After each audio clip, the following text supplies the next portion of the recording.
Hey, wasn't you rapping over that? When you doing the joint to the old I don't know symphony beat? why you want. I mean, not that beat. I'm rapping over the beat that we got as our intro joint. Oh, that's right, man. Why did I Yeah, think somebody was rapping over the symphony? You know what I'm talking about, the symphony? yeah. I thought somebody was rapping over that joint for a second. Man, we need Oh, some boss track. We need to hear something, man. I I need need to to hear stop being the frozen. I That's need what to I hear the need. Wolverine. I need to hear some Wolverine.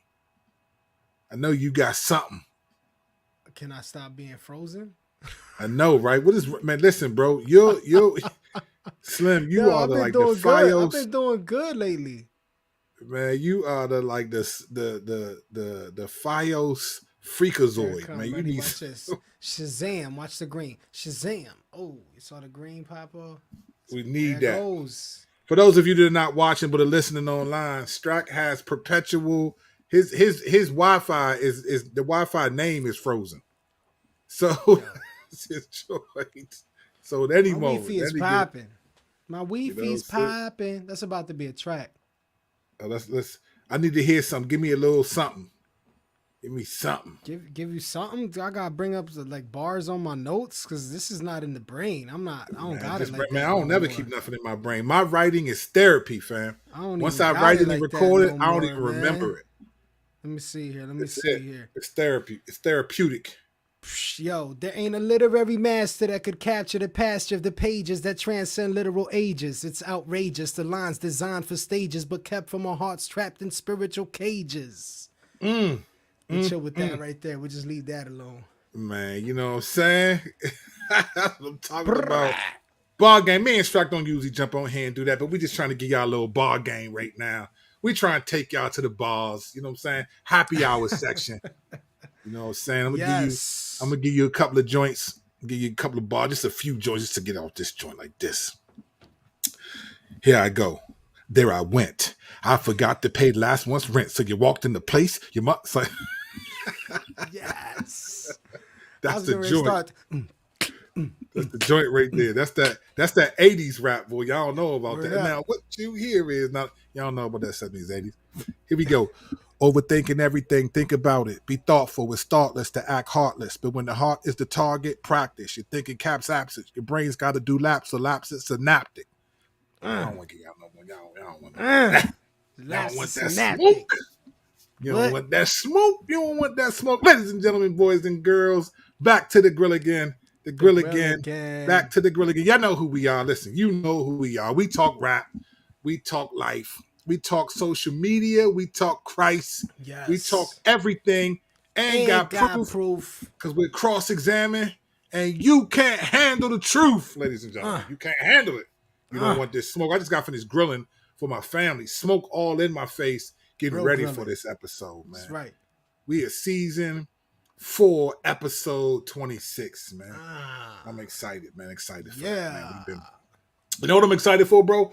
We know we got a couple of episodes lined up that are crazy. Yeah, man. We gonna finish out season 4. We still got over, about 2 months, just under 2 months. We gonna finish out season 4 with a banger. And one of the things Yeah. that just for those of you that know, cross examine what we do is we don't take like there's a lot of people who do a good job giving you the current events, right? Right. We might touch on that, but you go, you know what? When I want to know what's popping, I might see what's up with Ruslan. I might see what's up with this. We don't do that. We give you not what's happening, but why it's happening. We're gonna pull back the curtain. We are the Wizard of Oz last Toto when he pulls the curtain back and shows that there's a wizard behind there pulling the cord. That's what we do in cross examine. We Right. are Toto and trying to pull back the curtain. So everyone else is going to tell you what's happening. We're going to tell you why we think it's happening. So this is season 4, episode 26. We got a great show for y'all. I believe a great conversation for those of you that do the Matrix. I wish I had some effects so I could just move and do that. So I just want you to pretend like this means something. And if it doesn't, if you're not watching it, you're not missing nothing. If you're listening to the audio, you're not missing nothing right now. But before we get into that, man, let's talk NBA playoffs, fam. Word. It's Whew. serious right now. It's It serious. is serious right now. Yeah, the boys is balling. I mean, they're So balling. I know It, you watched the game. What'd you think of the game? what I think is the name, Williams is serious. You know what I'm saying? Like Brant Williams and and Williams Jr. Like, yo, they out there doing their thing. I mean, my man came in for Al Horford because Horford was struggling a little bit, and he was balling. I was like, yo, I said, look at Skinny Kurt out there doing his thing. That's what's up. His thing, bro. What you talking about? He was out there balling, fam. Real rap though. He's doing his thing. I'm enjoying the game, man. It's fun watching the back and forth because both of these teams are really skilled. So you get to see skills on display at a fun level, man. It's fun. Yeah. It's fun to watch how many of them are good on each. Like some teams got like 2 dominant players, but these teams just got a lot of players that can spark and take over the game at any moment. Yeah. What you think about Draymond and just sort of the way he's playing and the way he's, Draymond, for those of you who may not be old enough to remember Dennis Rodman, Draymond Green is essentially this generation's Dennis Rodman. That's just good, sort of that's good. Huh? That's you know what I'm saying? Like kind of he's shorter than he looks like he's small, man. He looks like he's 6'5", 6'4". I think he's 6'9". Yeah, he's a bully though. He's a bully out there. Yeah, but he's this generation's Dennis Rodman. Frustrating players, getting technicals, all that. What you think of his play and how he's carrying himself? I think his play kind of emphasizes how much of the game is mental. You know what I'm saying? Like he really determines to get into the brains of the other team, like to mess with, get under their skin by different things that he does, because he's excessive. I mean, he doesn't have to do the extra stuff that he does on the court, like the way he falls on people, the way he'll let his like calf muscle go up in your mouth. Extra, right? He's super extra when he gets down to the wrestling tip, Right. So he knocked my man over in the front of the court, like he just ran up in under his arm and just knocked him down. Like, come on, that's straight stuff Rodman would do. Yeah. Straight with Rodman. I mean, he's the Dennis Rodman of his generation. And Rodman goes down as arguably one of the best defensive players and rebounders of all time. I mean, you know what they do? So you alluded to this, right? In what you just said about Draymond, right? But I wish that they were, how they always talk about, when you listen to Stephen A. Smith, you listen to Jay Williams, you listen to these guys, right? They talk about the stats that don't get recorded in the game, right? Like guys you might look at the box score and see like 8 points, 3 rebounds, but what he did in the mental side, I wish there was a way to have like psychological play of the game. You know what I'm saying? Just a guy who just is, man, he is renting your cerebellum out free. He's just in your head, right? I wish I would, because I think that would be helpful if, especially you got young kids growing up. My youngest son's playing basketball and he wants to be good. And I'd love to see him be good, but I have no aspirations in terms of, I'm not one of them dads going to live vicariously through his kids, right? But I want to see Buckets, be good. And so I think I nicknamed him Buckets as a type of what I hope he becomes, right? Just buckets. Right. But I was watching, it's hard to explain. I'm trying to explain to him the mental game. It's like here's an example of what I mean by mental, right? So I told him, and my son, he goes to this training place called Pat the Rock. It's like just a gym where you take these classes. You got summer camps. You can play in leagues. He does all this. So he goes there on Friday nights, drive him up there. It's about 35 minutes from where I live. Take him there. And I was telling one of the instructors, I said, because people might not know this, but I play semi-pro basketball. Like I'm fat now, but I didn't used to be, right? I used to point guard. I used to run. And I told him, I said, look, man, like the mental game of scoring, there's a way to think about scoring that's really mental. Now, everybody wants to drop 30, 35 points a game, right? And so when you're playing basketball, and I'm about to put y'all hips, so if any of y'all playing basketball, got some kids coming up, this is psychological, mental game right here, right? So when you think about wanting to drop 30, you want to average 25 points a game, okay? That's a lot of points a game. So most people are trying to drop 25, working hard, and then you be frustrated when you only got 12 points going into the fourth quarter. So how do you drop 25 points a game? Here's where the psychological comes in. It's just mathematics. But what you say is, okay, if I score 6 points a quarter, that's 24 points in the game, right? Instead of just trying to score 25, just try to score 6 in this quarter. Mm-hmm. So I tell my son, all right, son. Hold on. This is where we send them to the website to get all the information. They got to drop like a dime on us because we getting ready to give them too much. We're giving them too much game right now. Just you need to get a wristband and put cross-examine on that joint when your son is a baller. Word You know up. what I'm saying? But So but when 6 points in the first quarter. yeah, Go. just score 6 points a quarter. So okay, son, that's just 3 layups or Right. a 2 layups and two foul shots. Like I can conceive of scoring 6 points. Small goals. Small goal, maybe even 8 points. Can you imagine if you just think, all right, just 4 layups a quarter, right? 4 layups. Now that could be hard depending on your team. If you got some Right. shysters, right? That could Right. be hard. But like even if you can manage 4 points, 4 baskets, that's 8 points a quarter. That's 32 points a game.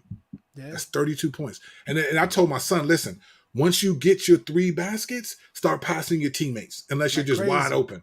Right. Pass to your teammates. Get your 3, and then so like if he starts and he's in the game, try to get your 3 baskets out the way, and then start feeding your team. Boom, boom, Get your boom. 3 baskets. Get them out the way. My son's averaging 24 That points, is definitely a dad coaching. For 6 sure. points, 6 assists a game. You know what I'm saying? Like it's just thinking like that, and I think that's the kind of stuff that we didn't have growing up. So when you hear these players talk about it, there's all these different. So that's why I love watching stuff like the NBA Finals, and I'm watching it for the first time with my son. I haven't been as real like look at this, because I don't want to make him feel like Dad, I'm just trying to enjoy the game. Right. But I do say like, man, look at his feet, like the footwork. Look at his feet, like look at what happens when he sets that pick. Look Court at vision. where's the Court basket. vision is everything, man. Right, all Court of it. Where's the, so all that. So it's really dope, man, watching the NBA Finals, and I think it's really dope now as a dad seeing one of my kids come up and just want to play a sport that I excelled at the highest levels that I could in that sport. Right. There was a lot of politics in high school, so I didn't get. I was beefing with the coach, and so he wouldn't play me. And so when I graduated, I was supposed to go to JUCO and play at this JUCO and transfer, but I was just offended. I didn't want to do that, and I regret doing it. I should have went JUCO and then transferred D1. I was just offended. So I just took my rap game more serious, and I got into the drug game, and then that all went another direction. But I was able to play in some other like leagues, adult leagues, and then end up getting in the semi-pro league where we competed real well in that league. And so I was like, dang, man, I could have done this, at least worked harder. So for him, I want to see him have fun. It's when you're good, it's just fun. When you're terrible, it's just no fun. When you're good, it's fun. So I just want my son Well, you to have get fun. what I find is most people that didn't have like the natural talent of balling, Mhm. they really focused on getting real good at defense. Right, exactly. You know what I'm saying? And that's Lock them and down. and then they would have fun because Mhm. they're usually the guy that you couldn't get past because they was so driven on D'ing you up. Right. It And was they might always hack one you. dude, but some dudes just some people had a team that had a dude that was like that. But then there Right, was some it's true. dudes that thought they was like that. And now I gotta yank you. I gotta hit you with the joint. I got Ankles. before the step. See, we ain't do step back threes when I was coming up, but Nah. we'd cross over, step back Yeah. into a hands up, and then Right. going around. You look, you know. There we was doing- I remember the sidestep though. The sidestep Yeah. was popping with the Yeah. fadeaway. Yeah, he did Yeah, that. Yeah. Tim Hardaway used to have that UTEP two-step joint. Yeah. So it's fun, man. So I enjoyed 2-1 Boston. I don't care who wins. I'm enjoying good basketball. Like Me too. I could be fine with either of them win, to be honest. I Yeah, could be me fine too. if any team won. So all right, ladies and gentlemen, let's get into what we're going to talk about. We are Let's going do to it. talk about the movie The Matrix. The Matrix. We have a theory. You know us. Cross-examine. We are known for our theories and the way our angles that we take on things. So first of all, shouts to all the people that have hit me and just have been encouraged by the show. We do not promote our show at all, but we're slowly building subscribers. So we're just slowly building up subscribers. And shouts to Ruslan because he will sometimes retweet like my YouTube video on Twitter and be like, yeah, my boy Kurt killed it on this thing. And I've just seen the YouTube subscribers, slowly rising. And we just haven't. This season, we just got so much going on. We decided that we're just going to start this way. And then Lord willing, in season 5, we're going to invest more. We just felt like we were trying to do too much on the front end and it was throwing us off because we had to get used to looking at you all who are watching live, having to think about the people that are watching online. We were trying to do too much and create different things, right? So all that to say is that we're grateful for just the feedback that we're getting and some of the encouragement on the show. We apologize for some of the jagged edge, sort of how we've gotten, but we're gonna finish strong. We're gonna finish strong, and then Lord willing, season 5 is gonna be where it needs to be at. All right, so we're going to talk about The Matrix. This is a movie that is probably one of the most influential movies ever made. Many of us have seen The Matrix. We're talking about, even though this what we're going to talk about applies to the series, the whole Matrix, including the last one. Most of my thinking, though, and most of my input will really be about the first Matrix, because that was the one when you first saw the Matrix and you just watched. I mean, I just remember the movie. It was mysterious. You didn't know what was going on, and you first saw the Matrix, and when you saw Trinity like kind of jump up in front of the police, right? Almost like the Danielson karate, the crane kick. But this was different. She was up in the air and the screen turned around. And all of a sudden it was like, yo, what is this? And then obviously the iconic Neo dodging the bullet scene. Like we just hadn't seen anything like that before. Right. So there was a sense where The Matrix was a crazy movie, one of the most influential movies. We've seen a lot of people. You could tell after The Matrix, you could tell like, okay, this is inspired by The Matrix, the movie. Some of the cinematography, some of the groundbreaking visual effects, right? Groundbreaking. Now, if you watch, even now, I would say, even now that technology has progressed a lot further, even now that it's progressed a lot further, I would say if The Matrix was released right now, what's good, DP? If The Matrix was released right now, I think it would still be dope visually, right? Even though it's 23 years old, came out in 1990. It would be a little outdated. I mean, the CGI, you could tell, it's a little outdated, but yeah, it's still, I mean, going back and watching it, it's still fly. Like it's still fly, right? Because, but you know what though? I think because for those that we connect to when we first saw it. For sure. Just watched that joint, you connect to when you first saw The Matrix. So you got groundbreaking visual effects, dope fight scenes. The fight scenes were dope. I actually thought for that kind of movie and with like a Keanu Reeves, bro, I remember thinking the fight scenes were pretty stellar. Like him, particularly him and even Morpheus, just training in the training joint. Now, we from the same era in this sense. I'm from the Kung Fu flicks era. Right. They don't do this anymore. So many of you might even only be aware of Kung Fu flicks because of Wu-Tang Clan and the little clips they had on their album. But like, I'm from the era where dudes would just be walking in the field. And the overdub was crazy, right? I'm from that era where you would just be walking, dude with a straw hat on. And dude just be walking. You would hear the sound effect. And then they'd look up. Ding, ding, ding. And then they'd be like this. Ingwa, I see that you're getting dull.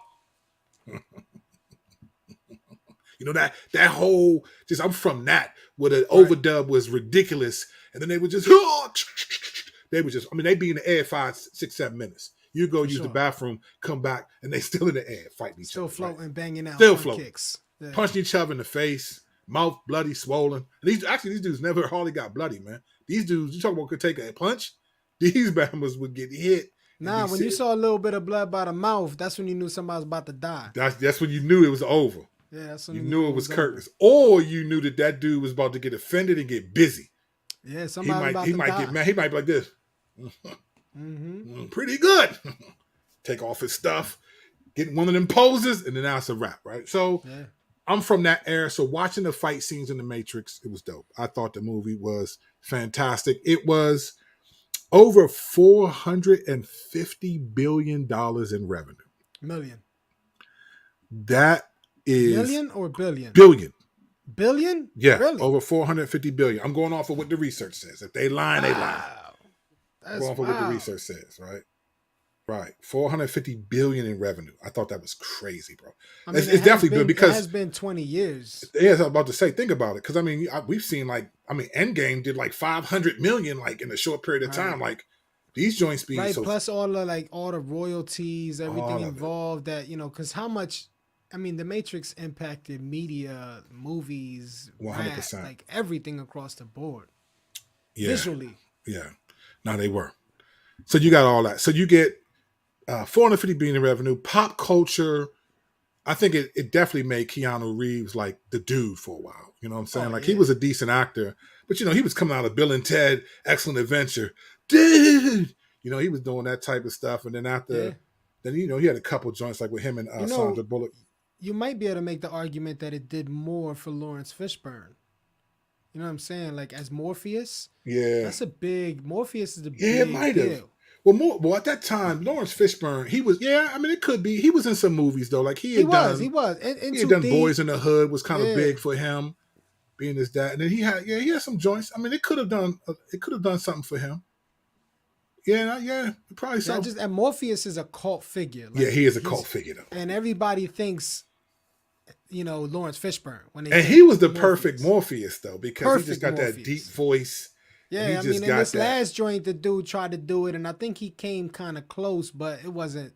It wasn't Lawrence Well, it Fishburne. also was just a different movie, right? So it It was just truly like was. It they were was. trying to recapture the essence of the first film, and then because it's Right. been so long since the third Right. one, Right. that you just couldn't recapture that, man. Yeah, they was trying to interweave it into the That new was a joint moment when the Matrix came out. Like for it was sure. like a moment in cinematic. It was a moment in cultural, right? It was like a Yeah. cultural moment when that movie Yeah. came out.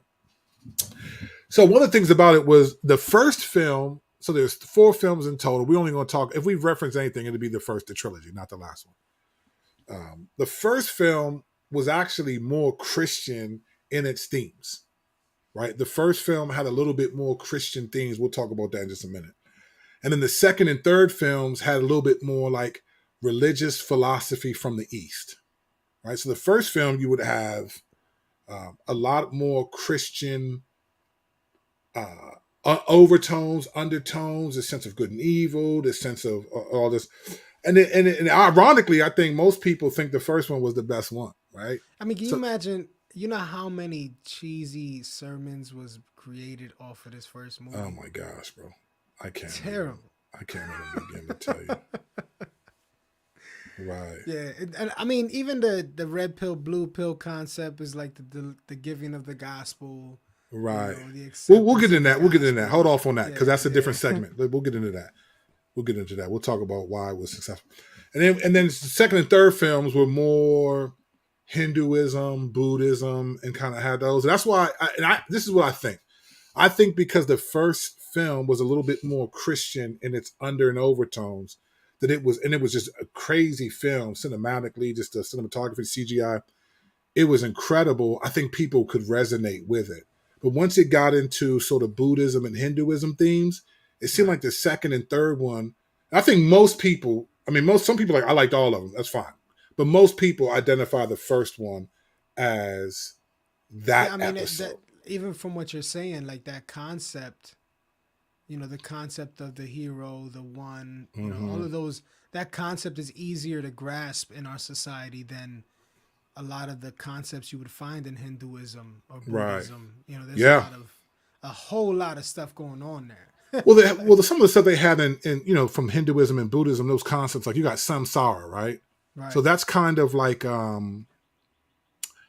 that's kind of what we know to be like the body, the cycle of death. Sort of, there's this continuous, perpetuous cycle, right? Reincarnation. Yeah, reincarnation. The soul goes, keeps doing itself. Every soul must kind of go to sort of a spiritual quest to find some enlightenment. Right.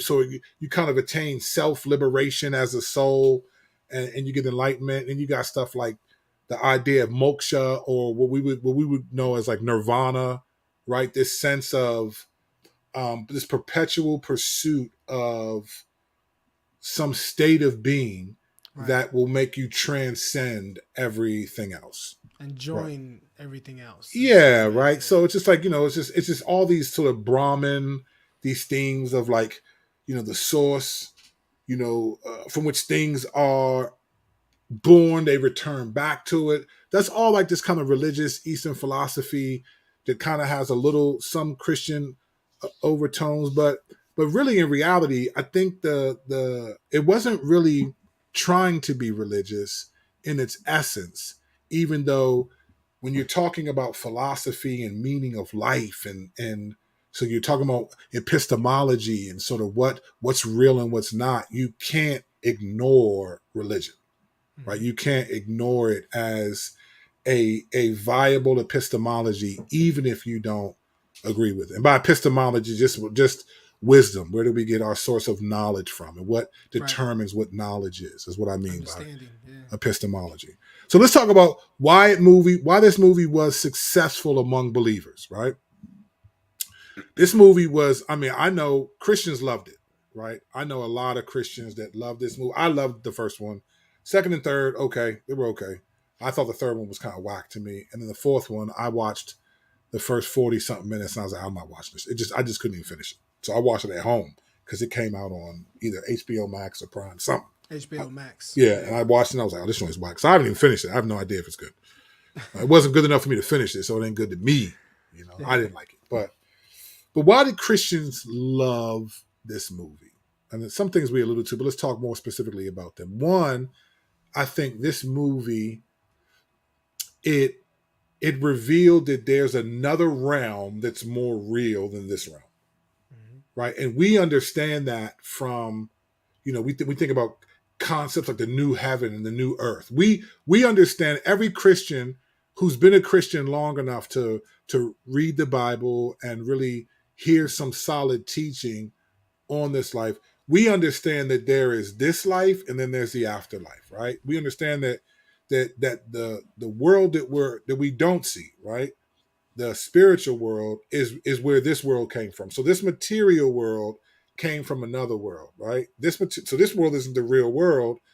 It is to us, but in the grand scheme of things, in the eternal sense, there's a heaven that we don't see and a whole spiritual realm. So the Matrix kind of brought into being, in a very convincing, entertaining, cinematic way, just this sense of like there's another realm. There's another realm. There's another truth that actually is deeper than this one. It governs this truth. It actually informs the truth that you're thinking of, or it deceives, right? Which is a great just reality for the Matrix. So I think this, for Christians, it's like, hey, this resembles sort of what we understand about the world, that there is the world and then there's another world that's more real that we have to interact with. And sometimes those two worlds cross. And I thought that was a great way to kind of set things up in the movie. Another thing that I think made it successful among believers, Strack, you alluded to it, is just the idea of a savior. Mm-hmm. I mean, Neo is the one, right? And then he kind of comes into his own as the one, but then he, he's the savior. He is the one who's going to redeem people. Now, in the movie, they don't use words like redeem; they use words like free them, right? So at the end of the Matrix, after Neo kind of comes into his own, and he says, you see like the screen of all the green numbers, and then it just pauses, and then you hear his voice like, I'm going to free them and show them a world without rules and without borders. I'm going to expose you. I'm going to show them the truth.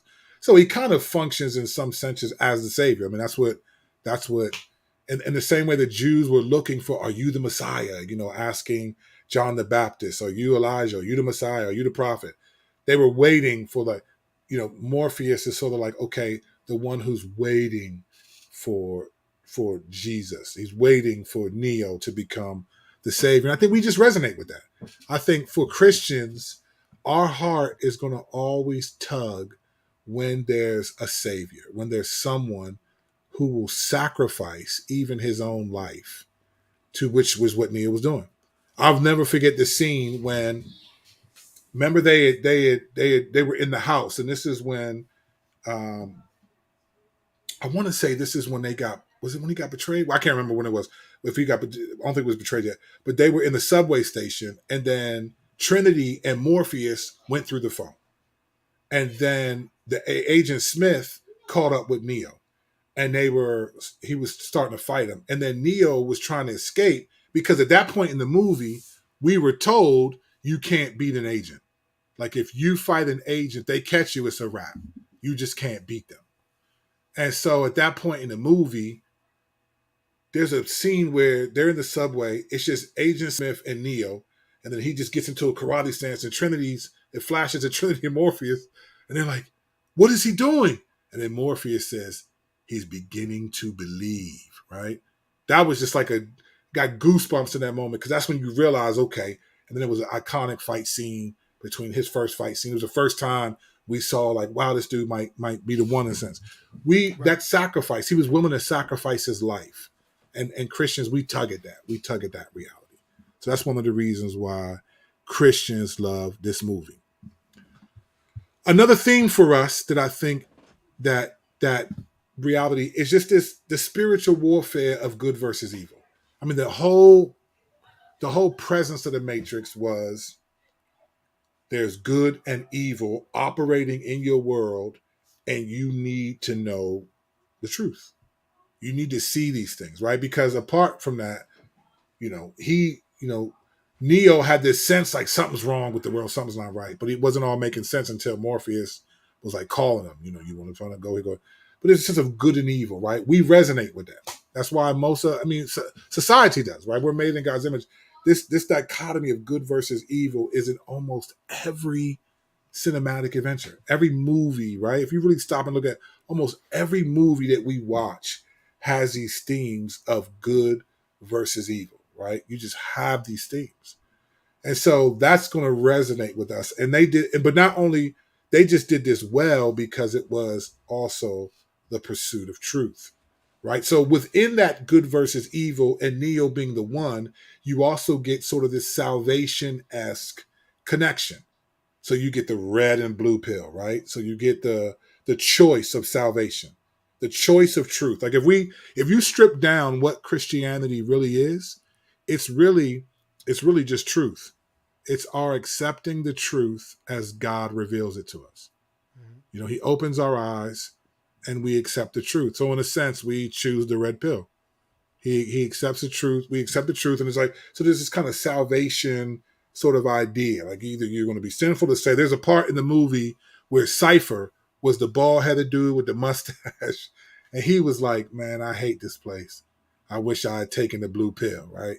And that he becomes a dude that kind of decides to betray them so that he can go back into the Matrix, be made someone famous or important, and wants to be wiped clear of the truth of the Matrix. Well, that's kind of like believers who walk away from the faith. People who profess to be believers, and now they just love the world. We see that in the Bible where he says, look, they just love the world. They went back to the world. That's real to us. If you're a Christian and you've been around any real community, then you know that happens. You got people who profess to believe, you think they're believers, and all of a sudden, within years or a couple of situations happen, bam, they just walk away from the faith. And it's just like, whoa, what happened? Like, why are these people like what? So you see this idea of sort of living truth or living lies. Right. And that's a major theme of the Matrix that I think was just like, okay. So I could identify with it as a believer. Like, yeah, I can see all these connections. Like, oh, wow, look at that. Yeah. And there were people that I knew like Cypher. Like, man, I'm tired of living this way. I'm tired of the truth. I mean, that's what we live in, right? I mean, you have that experience, right? You know people that have walked away from the faith, accepted the truth, and then was like, nah, I reject it. It's in the Bible. It's reality, right? Matrix gives us that. Yep. Then you get the city of Zion, right? So the only city where human beings live in our lives, the last city left in the world is Zion. That's where they all were. That whole thing is they're there in Zion. So the reality of just sort of the pursuit of truth, trying to get to Zion and trying to have Zion sort of represent all humanity. I mean, that's just all Zion, the Mount Zion in scripture, and all the prophetic language about Zion. And even today, people trying to figure out where is Zion actually going to be located and this and that. And you got this beef over where the Jewish temple is and the Arabic temple.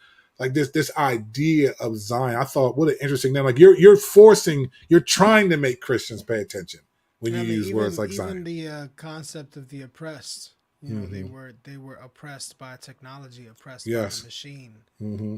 So Yeah, but in a way that's all connected, because like that same machine oppression was in like Terminator, but mhm. you don't get the same Christian. Like I don't look at Terminator as like sort of in the same Christian-esque thematic Nah, theme as like not at Neo, all. right? So it's that oppression is real, but it was so connected to all these intentional things that I don't know what the Wachowski brothers thought back then or what they believed, but it was Well, very we know they've intentional. transitioned in their beliefs a lot. 100%. So They've we know that. transitioned in their beliefs because they believe they're women now. So that's a Yeah, whole for sure. different thing. So that's different. All right. Oh, you know what else I thought was I realized that another thing I think Christians identify with, and it's the last thing for the believers, is the idea of suffering. I don't know if you remember this. Agent Smith, remember he was talking to Morpheus, Hmm. and he says that we initially created a paradise for your species, right? But people couldn't handle it. And he said this quote. He said, "Human beings define their reality through misery and suffering." Right. So he was shocked. Like, why do people want to suffer? Why do you? And I just thought, that's an interesting reality because of sin, because sin coming into the world, we live in a fallen world. We're going to suffer. That's a reality. We're just going to suffer. We're going to suffer. And so the fact that he thought that and said that in the movie, obviously it's scripted, but just the idea that like human beings and suffering are intrinsically connected. And even when you get outside of the matrix, right, it's the same thing. In Zion, they're afraid of what? Being found out, being murdered, suffering, right? So just this intrinsic connection between human beings and suffering, and then even Agent Smith being like, man, why does humanity want to suffer? You guys just love to suffer when we could have had a paradise. Just that reality. Those are all just Christian themes. Right. Like suffering at the for the pursuit of truth is biblical 100%. It's Yeah. just so Christian. It's just like just I think that's what I was referring to when I said about oppression. I used the word yeah, oppression, but that's pretty much what I was referring to. Same yeah, thing. right. Just that sense of like, wow, we just really go through that. Right. All right. So why was it successful among non-Christians like all the people? Now there's a number of reasons why, of course. There's an infinite number of reasons, I'm sure, because you're talking about billions of people who just have a whole different from everything from just they like this, they like the cinematography, they like the coloring, they like there's so many reasons, right? But so we're not obviously going to be comprehensive.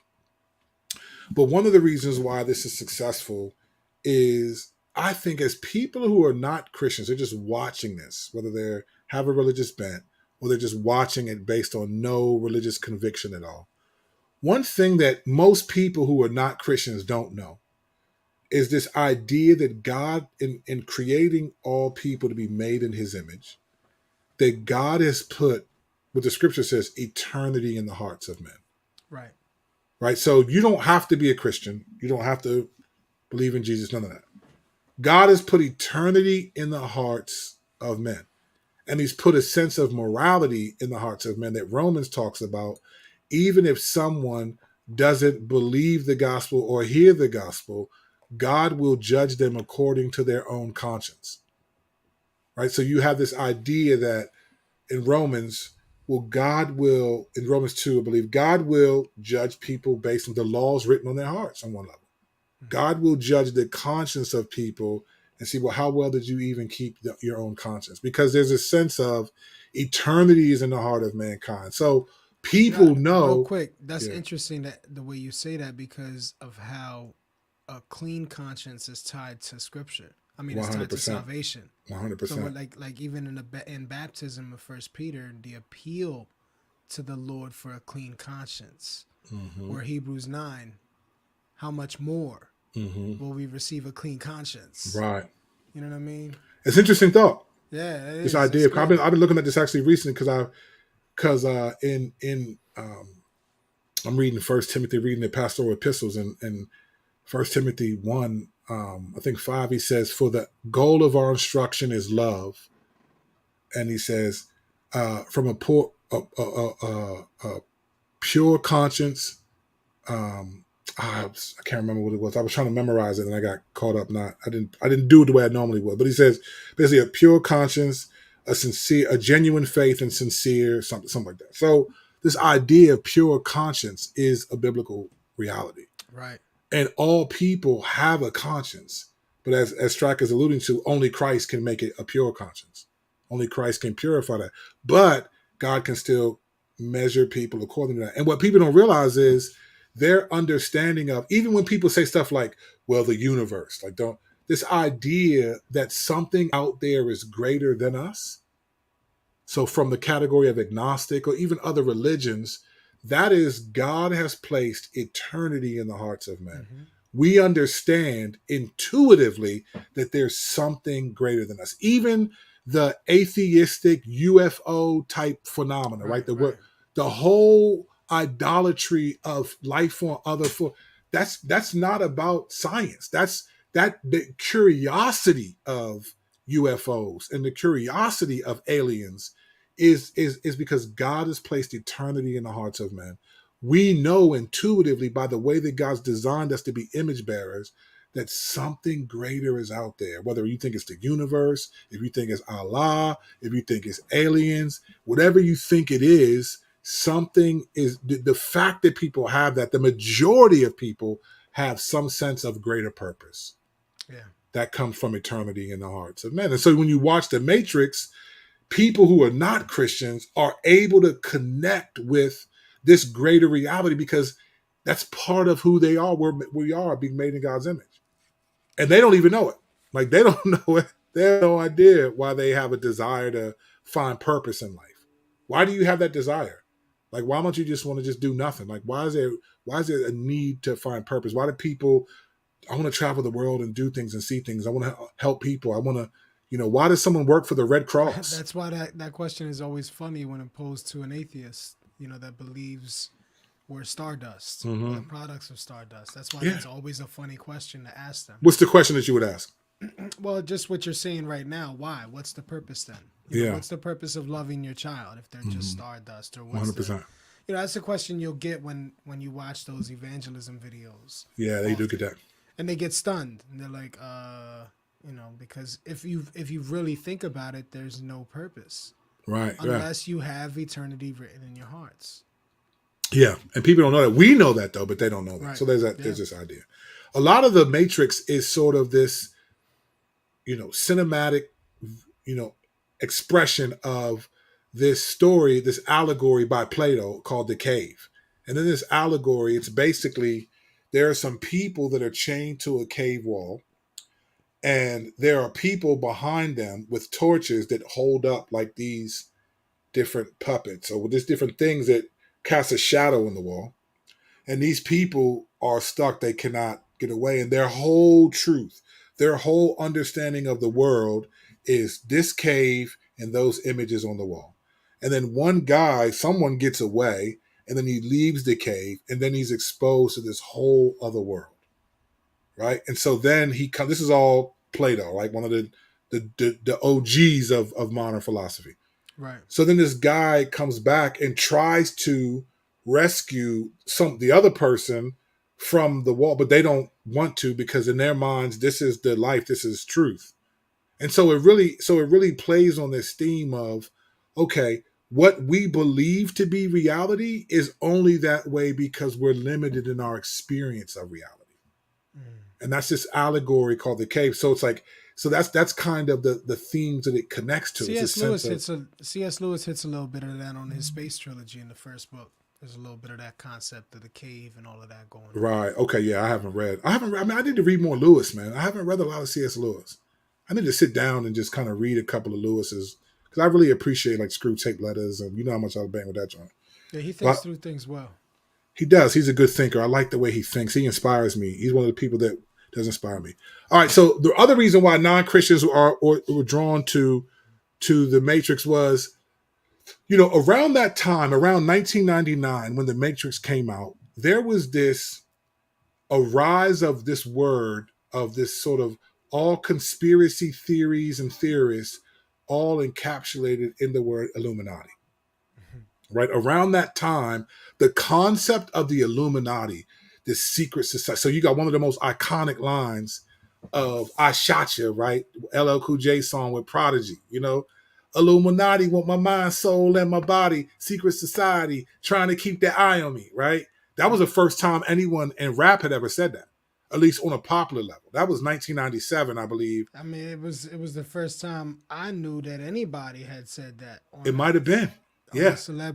On a celebrity tip. Now, what's interesting was I had a friend when I was younger in high school that got locked up, and I remember him calling me. We was talking, and he told me, "Hey, man, you got to get this book called Behold the Pale Horse." And it was like this crazy book of all these government documents and stuff. And he was just walking me through how they were talking about it in prison. So I bought it, but I just wasn't mentally in that place where I could read that. And I bought it again years later, but it just was a bunch of wild stuff that you could do it. But anyway, I was aware of like these kind of, and then I think too, when you're not in the majority culture, right? When you're not in the majority culture of any country, you're gonna see the world differently than the majority culture. So for us, it was black in a white culture, white dominant culture. You're gonna be like, stuff isn't adding up, right? Stuff is not adding up, right? So anyway, you get the this word Illuminati, from the I Shot Ya, 95, somewhere around there, right? Cranking Song, one of my favorite LL joints. You get that song, that concept comes in, and then people start talking about this Illuminati, secret society, and who are the Masons, and then you start looking at dollar bills and all. Remember when, I don't know if you did this, but when the World Trade Center got hit, did you ever see someone fold up the $20 bill? Yeah. And that joint looked like the World Trade Center with smoke and fire coming out the joint? Smoking, yeah. Right. So people were on this sort of Illuminati, conspiracy theories, all this stuff, right? And then bam, here comes the Matrix. And this is a conspiracy, Illuminati. This is a fan fest, right? You got nothing but like, don't trust anyone. Everything you think is real is not real, and all this stuff. And so I think it just fed the suspicious conspiracy theory. I think it kind of gave validity to that, because this was, internet wasn't on and popping in 99, right? Now, plus you're talking about, you got to incorporate punk culture. You got to incorporate hip hop culture, the rebellious culture, the rebellious, against society, against structures, against binaries. You know what I'm saying? Like, you got that mentality behind there. They're pushing for rebellion. Right. I mean, that was huge. Yeah, it was huge. Yeah, I mean, just when I think of that, what just came into my mind when you said punk culture. And you think of rebellion. This is what popped into my mind since you said that. Rage Against the Machine, bro. Like that band to me is like the epitome of that. I wasn't into their music, but I understood where they were coming from. But even their name, Rage Against the Machine, right? Yeah. They just had all of that stuff going on. So it was dope, man. It was just a time where people were, I would call that people were getting woke, right? To these systems and these massive plans to sort of control society. And this is why I remember now my mind is fresh. I remember why Y2K was such a big deal, because people thought that joint was going to it was conspiracy theories about Y2K. I remember Bama's buying like water and rice. And I remember somebody. Matrix came out, what, 99? 99. Right. 99. Y2K was the next year. Right before Y2K, right? So you got all this crazy. So it fed a lot of the things that. Remember they was saying it's gonna happen because the dates are gonna mess up the computer. Like the computer won't be able to compute the date of 2000. Yeah. So they say it was going to throw off time. Bro. Calendars and everything. Famo, Bama's was buying like thousands, like hundreds of dollars in water bottles. Yeah, man, bro, I remember reading articles about like people spent thousands of dollars buying food and stuff in preparation. And I was like, man, I ain't buying nothing. A lot of those apocalypse like lunch packages, people was buying them off the racks. Right, all of it, bro. It was like so. And then I'll never forget, bro. I was 1999. I'm just watching this play out. I'm like, all right, counting down 9, 8, 7, 6, 5, 4, 3, 2. I'm waiting for the lights to cut off for almost like we got hit by EMP. Right. I was like, man, ain't nothing changed. I busted out laughing. I busted out. I forgot who I was with. I can't remember who I was with at the time. But I was dying laughing at just all the people who were like, oh my gosh. And so again, the Matrix comes right in the midst of that, right? Right. It contributes to this sort of technological sort of, failure, this technological dichotomy that we're in, right? Yeah. So that was so again, these are things, and again, there's countless reasons why non-believers reacted to the movie. We're just giving you some of them from the philosophical framework. I think there was an explosion of philosophical frameworks. I mean, when you think about like Plato's analogy of the sun, like listen to this. Listen to what Plato's analogy of the sun is. Now remember, Plato is a couple thousand years ago, right? One of the fathers, him, Aristotle, fathers of philosophy. Here's his analogy of the sun. The sun, S-U-N, is a metaphor for the nature of reality and knowledge concerning it, right? So the sun is a metaphor for the nature of reality and the knowledge concerning it, right? The sun, according to Plato, is knowledge. Light itself is truth and understanding or enlightenment. So the sun is knowledge, light itself is truth and understanding, and it's enlightenment. Mm-hmm. Fascinating to me. Yeah. What's fascinating to me is that Plato was describing the S-U-N and didn't know that he was actually describing the S-O-N. That's right. He just got the wrong sun.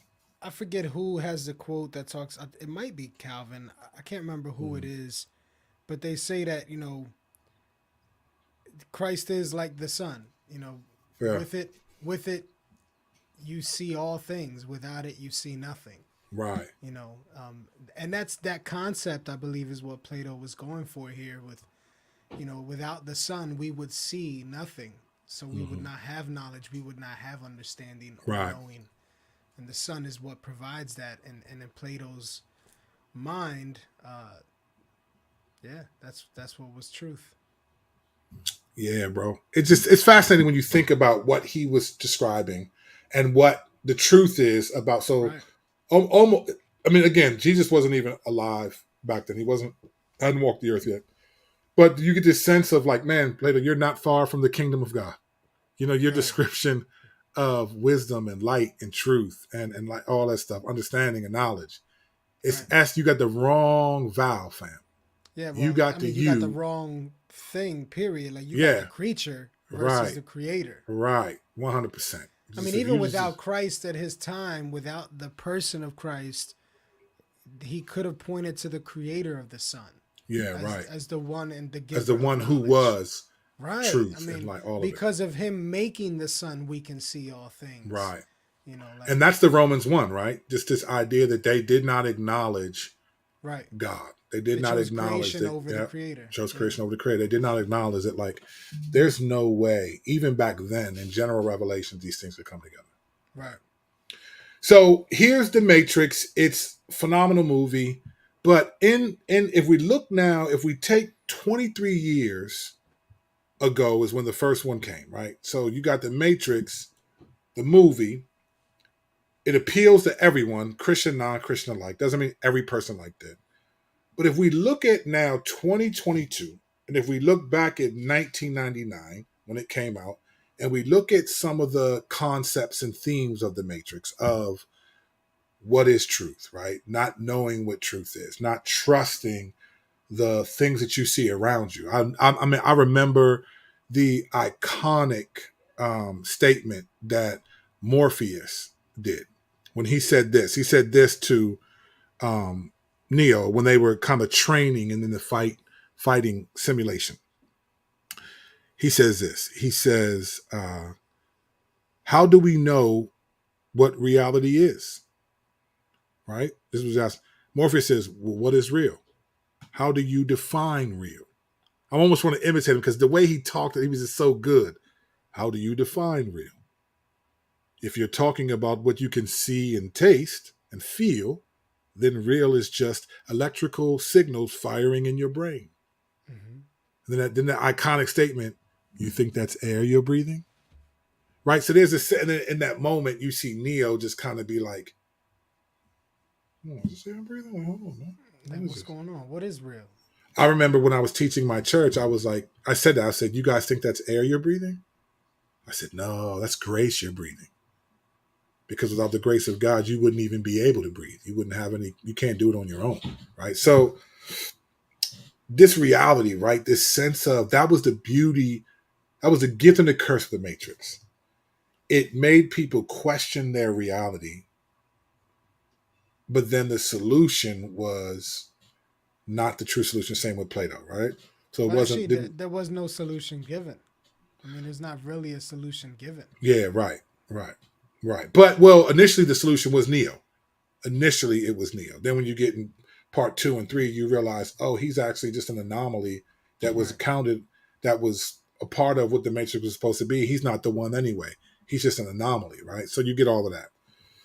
But there was a sense of like this idea of truth and not having truth and not understanding what truth is and not being able to trust the things, the structures and all the stuff that you've already known to be true became, that was what the Matrix was. And at a very crucial point in time, when there was so much happening at that point of the world, then you transition into century 21, 20th century.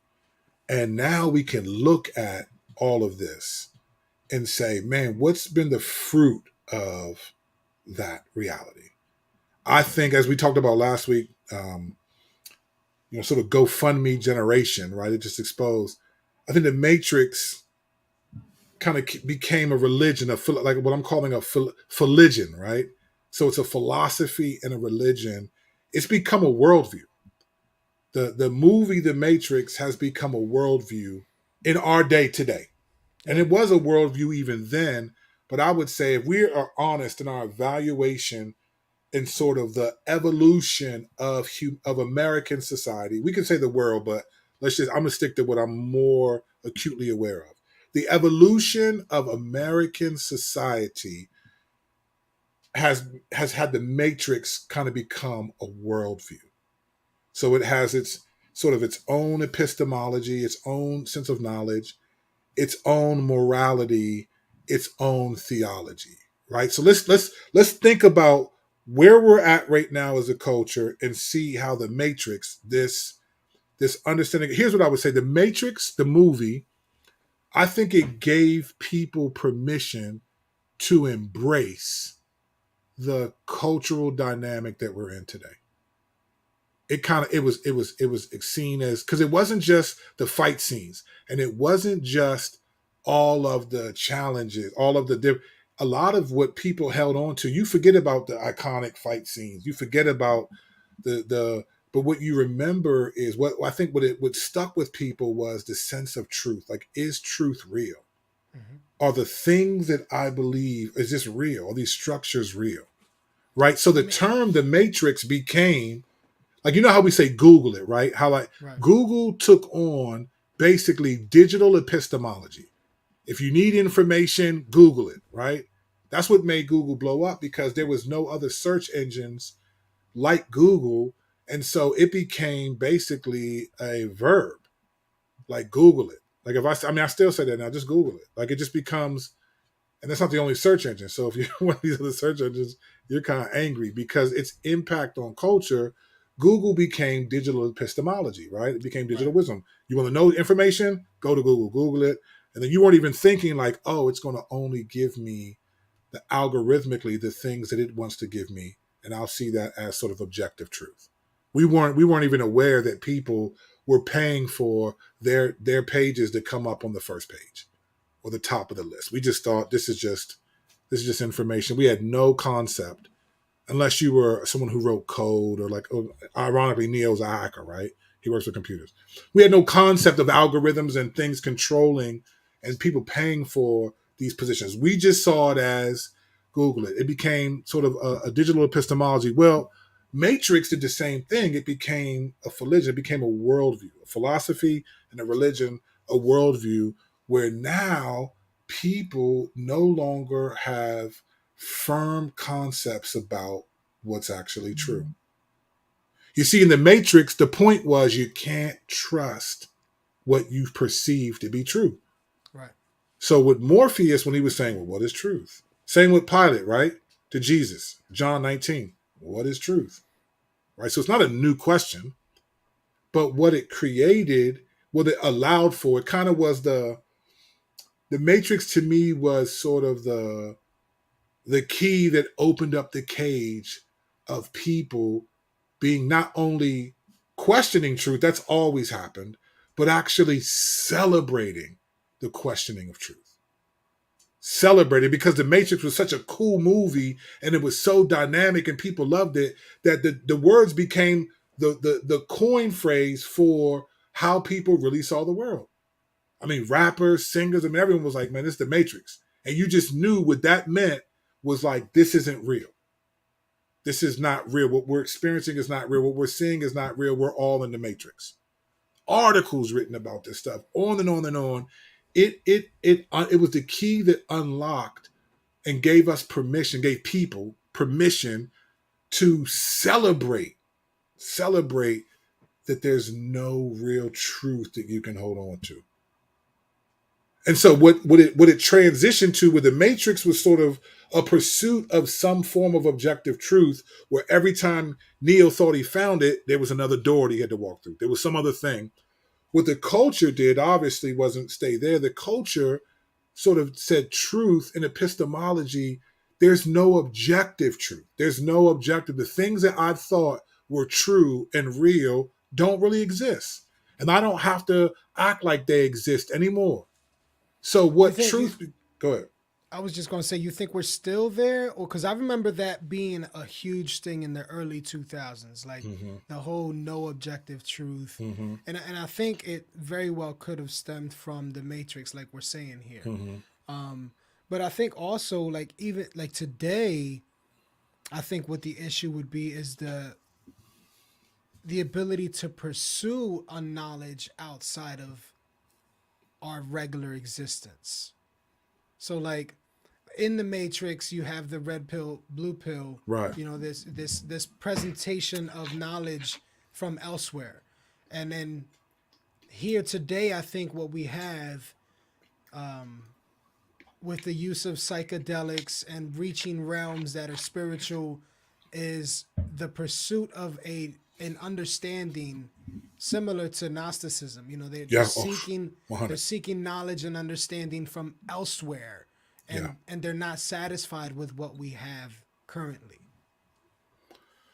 So I would agree with you. I think the reason why I think it still exists today is because what you just described is what happened in the 60s, right?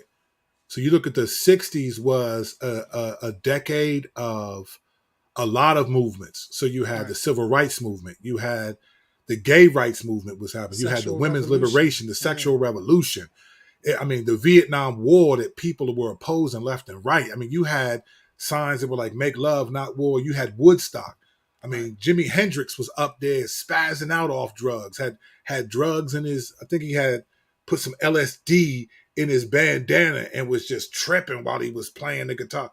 So you had this psychedelic, this whole idea of those kinds of otherworldly things happened in the 60s. They were things that that American society, and again, you could say to the world on some level, but we're sticking with where we're from. American society was embracing that, but it was still very taboo. So it was delegated to being a hippie, right?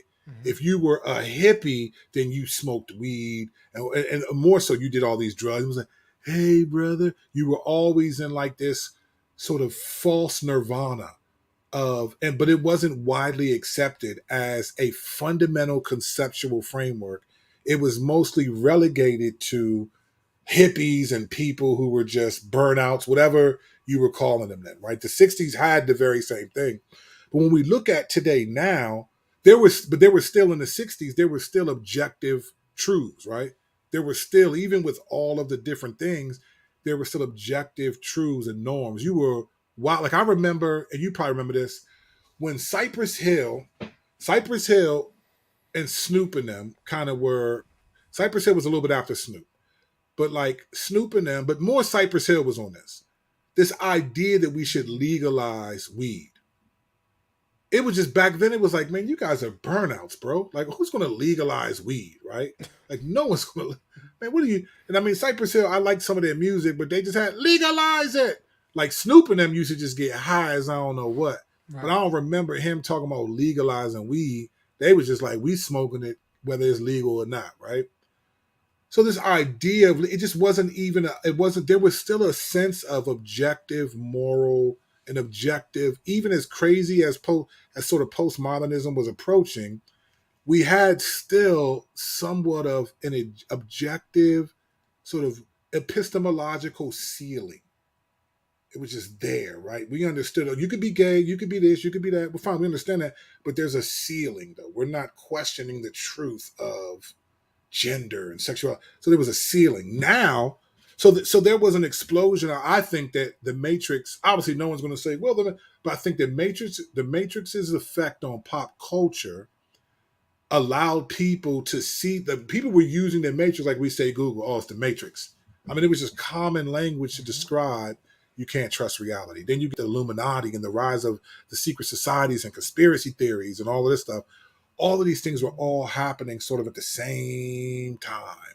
Yeah, I mean, and deja vu is going out the window. It's no longer deja vu. It's the glitch in the Matrix. Right, 100%. Bang. So that's what I'm saying. Like that's what I mean. It had that kind of impact. That's what they say. It was a glitch in the Matrix. It had that kind of effect on pop culture. Even now, I say that. I still say, oh, it's a glitch in the Matrix. I still, to this day, I just said that recently. Describe it. It wasn't deja vu. I was describing something else. Whenever something is off, I'm like, man, it's a glitch in the Matrix. Right. And you just know what that means. Yeah. Whether you saw the movie or not. So what I think it did was, I think what the Matrix has done is open the cage up for people to not trust, not just not trust truth, but celebrate this sort of almost like, let's destroy the ceiling, right? There is no more ceiling. And the way that that's translated in our time right now, today, so 23, this happened in a short period of time. I mean, 1999, for some people, is a long time ago. I remember that joint clear. That joint wasn't that long ago. I remember where I was at spiritually. I remember where I was at literally. I mean, I remember 1999. I remember, like I said, laughing at January 1st, 2000, because ain't nothing happened in terms of all the people. I was much more immature back then. But there was a sense where now the roof has sort of been blown off. So where the Matrix was sort of this, the Matrix was beautiful in the sense that philosophy's end is philosophy.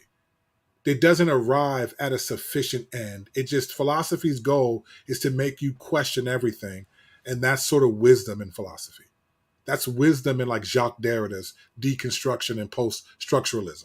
Is to just question things. That's what Marxism is. Let's destroy everything, but we have no real plan to build it up. We have no plan. Let's just destroy it and see what happens. Let's figure it out. Well, what's happened since the Matrix is like, okay, now we celebrate that there's no truth. So what used to be like some objective reality is gone. So a couple examples that you all would be aware of these. The idea, the framing of the word social construct. Many of us, unless you were in some particular field of study, many of us didn't think of things in terms of social constructs, right? The term social construct is both sort of a psychological sort of sociological, anthropological word. A social construct is essentially a thing that's true because society deems it to be true. Mm-hmm. And it's true. We are people who live by social constructs. I mean, I remember growing up in my hood where I was from. Everybody's from a different place. In my hood where I was from, like, boys don't wear pink. Like, if you wore pink, you were soft. You might be gay or something. Like, you just ain't wear pink. I remember some years ago, maybe sometime in the late 90s or maybe 2000s, when Cameron had like a pink fur coat on or something. It was just like, man, it was like kind of shocking to me. Like, man, this dude's wearing pink. because the social construct of colorization, right? Of boys wear blue, girls wear pink. You know, girls don't play these basketball and these things. They play field hockey and different things. They don't play. So like this, these social constructs are real. But what's happened is that even the usage of those words. I mean, even words like, bro, like 10 years ago, only a small segment of the population was using words like that's a false equivalency. That's a false dichotomy. That's an ad hominem. That's a red herring. That's a straw man argument. People just said, man, stop lying. Nobody was like, that's a straw man argument, right? The language was not down in typical culture. Like you had to be in a particular subset of culture to talk like that. And you were usually in psychological studies to use that type of language, right? You weren't thinking of postmodernism and all these things. You weren't thinking like that. You were just living your life. You weren't thinking ad hominem attack. You weren't thinking like that. But now that language is normalized because we live in a more, you know, psychological world. Even our language is sort of psychological speak. Now we have all these terms we had to learn and figure these out. And then you add cultural terms like gaslighting and virtue signaling and all this stuff, right? But the philology, so the philosophy of religion, the worldview of the Matrix is that there's no truth. There's no, everything's a social construct. It's not just that there's no truth. There's no truth is postmodernism. That's what that is. This is something different. So when you're talking about the early 2000s, right? There's no absolute truth, right? That's what people call postmodernism. Mm-hmm. But this is a post-structuralism age. This is everything is a social construct. So it's not that there's no absolute truth. Right. It's that everything's a social construct. It's created. Even and words. In the Matrix, a social construct was created to stop you from knowing the truth, which is ironic because if you're saying there is no truth, then even the social construct that you're describing comes out of sort of a cultural epistemology, right? Like how can it, so if there's no truth and you're saying that there's no truth, it's not true either, right? Because that's a true statement. That's an absolute statement. If you say there's no such thing as absolute truth, then I would say then your statement is not true then. Right. Because you can't have it. But people no longer care about that. There used to be, you could shame people like that. Now it becomes, and this is where the Matrix, where the worldview of the Matrix kind of took hold in culture. Truth, it wasn't that there's no absolute objective truth, right? It was truth is a social construct that only matters to me. Like I define my social construct. I define it. Yeah. So let's give some examples that will Sounds like the American dream. 100%. Okay. Let's give some examples that we're all aware of, right? Clearly examples. Language. Language has become a social construct. It's a social construct. And what people, and let me say this, a lot of people say, oh, that's the left and this is, well, it's not really just the left. It's just, it's human nature, right? The left may be the main proponents of some of these things, but it's not a leftist agenda. It's a satanic agenda. Because once you confuse what truth is, then you have no need for wisdom. You have no need for salvation because even the need to be saved is a social construct. Right. So Jesus is, even though it's a social construct. Salvation's a social construct. Heaven's a social construct. And if I think everything's a social construct, labeled to restrict me from doing what I want to do, then I no longer have to submit to this. I think it's one of the most fascinating things for me is when people walk away from the faith, they think because I don't believe this anymore, I'm no longer subjected to the punishments of it either. It's like, fam, if I don't believe that gravity is real and I walk off a 12-story building, I'm dying. Right. That's a wrap. Or I'm going to be badly damaged for the rest of my life, or the Lord just did a super miracle. Right. Like we treat these things that are absolute, and that's what I'm saying. I don't see people saying gravity is a social construct. But you can do that when, like, part of what we're talking about. You can do that when you've made the physical realm, or when you've made matter as not really real. it's not the real realm. You know what I'm Mm-hmm. saying? Like Mm-hmm. when you've and I think Christians can be guilty of this at times too. When we take our natural existence as we have it now and we make it as less than our souls, for example, the spirit realm, like we're like we create what Gnosticism does and says matter is inherently evil within Right. itself, so spirit is good. But we're created body and spirit. That's the way the Lord made us. We'll be Yeah. resurrected that way. So when we make less of the physical realm as we see it, it becomes obsolete, meaningless. We can play with it and do with it as we please, because I am the great determiner of Bang. what happens. Yeah.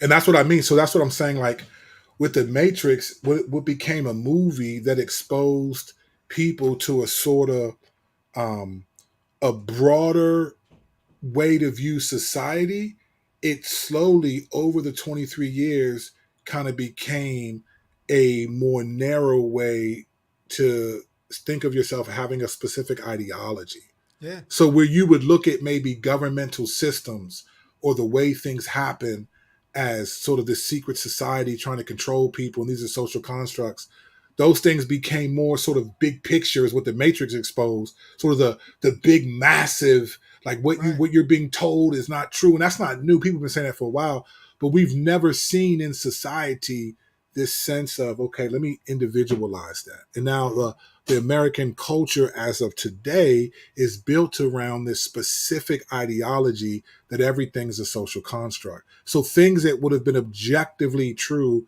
like language, are now I have my own personal pronouns, and Yeah, they it's can because change they've whatever, removed the whenever needed. fear. They removed the fear of it. They removed the fear of the social construct. Mm-hmm. If you can take down the fear of it, then you can conquer that social construct Yeah, and and by establish your own. and by fear, you take. But the way you do that is by thinking there are no consequences for it. Exactly. Exactly. You can the way you remove fear in a way that's not helpful. Now there's courage, right? Courage is the perseverance through fear. So courage isn't the absence of fear, it's a decision to persevere through fear. Hmm. But what we see in the culture is there's no consequences for my actions. Right. There's no consequences for this. There's no consequences. So if I want to say I'm a man, a woman in a man's body, there's no consequences for that. There's no, and people, that's what people they don't want you to realize the consequences. So when you have someone who like transitions and then they realize, oh my gosh, I made a mistake, and they transition back, you don't hear those stories as much. Nah, they push them under the carpet. They real push them under the quick. carpet, right? Because it's all of this stuff. So you got language has become a social construct. So now I can't even I say you're a she, even though you're clearly. I have to wait to see who you are because I don't want to. Here's the interesting thing, right?